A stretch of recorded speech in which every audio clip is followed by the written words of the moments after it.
अवघं 1200 लोकसंख्या असलेलं गाव.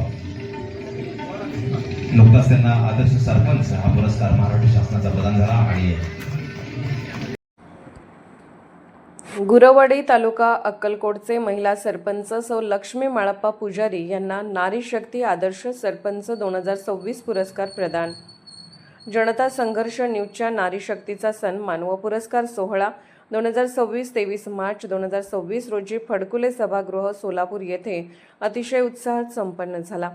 महाराष्ट्रातील विविध जिल्हा व तालुक्यातील समाजामध्ये विशेष उल्लेखनीय व उत्कृष्ट काम करणाऱ्या विविध मान्यवरांचा त्यांच्या कामाची पावती म्हणून मानाचा फेटा, पुष्पगुच्छ, सन्मानचिन्ह व सन्मानपत्र देऊन सत्कार करण्यात आला.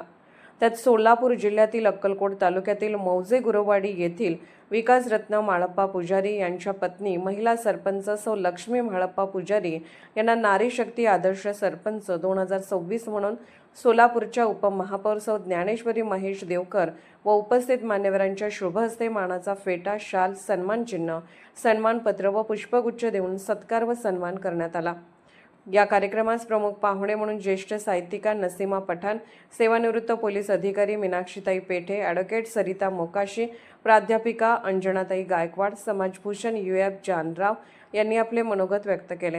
हा कार्यक्रम यशस्वी करण्यासाठी जनता संघर्ष न्यूजचे संपादक सिद्धार्थ भडकुंबे, त्यांच्या पत्नी आशा सिद्धार्थ भडकुंबे व सहकार्यांनी मोठे परिश्रम घेतले. यावेळी विविध क्षेत्रातील मान्यवर व पत्रकार, सामाजिक कार्यकर्ते आवर्जून या कार्यक्रमात उपस्थित होते. संस्कृती मी सांगत नाही आती, पण हे होतंय. अहो इथं कुत्र्याला भाकर, मुंगीला साखर, आम्हाला ठोकर, असून आम्ही चाकर, मिळत नाही भाकर, असता धनधान्यांची पोती.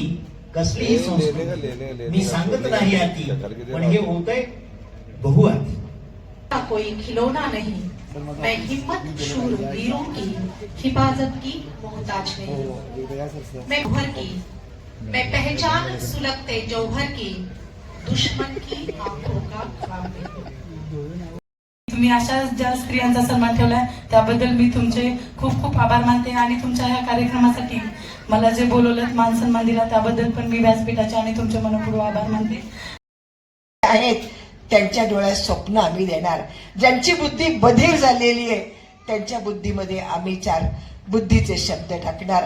आणि म्हणून आपल्या सगळ्यांच्या साक्षीने यापैकी जे जमेल त्याच्यापैकीचा काहीचा तरी भाग आपण आपल्या परीने करावा आणि सामाजिक संस्थांनी, संघटनांनी याचा विचार करावा.